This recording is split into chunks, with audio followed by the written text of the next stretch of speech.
लहान मुलांना स्नॅक्समध्ये काहीतरी कुरकुरीत आणि चमचमीत खायचं असतं, बरोबर ना? पण आज आपण बनवणार आहोत लहानांपासून मोठ्यांपर्यंत सगळ्यांचं आवडतं चिकन 65. तेही अजिबात कोणताही आर्टिफिशियल कलर न वापरता, दिसायला एकदम हॉटेलसारखं आणि खायला एकदम क्रिस्पी.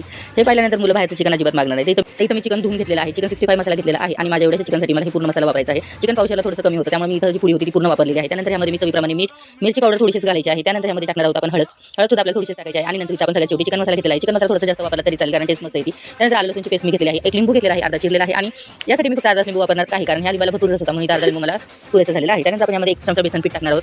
आता हे सगळे पदार्थ आपल्याला एकदम व्यवस्थितपणे मिक्स करून घ्यायचे आहेत आणि त्यानंतर 10 मिनिट आपल्याला हे छानपैकी झाकून ठेवायचं आहे आणि एका साईडला आपल्याला तोपर्यंत गरम तेल ठेवायचं आहे करण्यासाठी. मग तेल छानपणे तापलेलं आहे आणि आपल्याला चिकन यामध्ये व्यवस्थितपणे एक करून सोडून घ्यायचं आहे. चिकन छान सोनेरी रंग येईपर्यंत आणि एकदम कुरकुरीत झालेलं असेपर्यंत आपल्याला इथं तळून घ्यायचं आहे.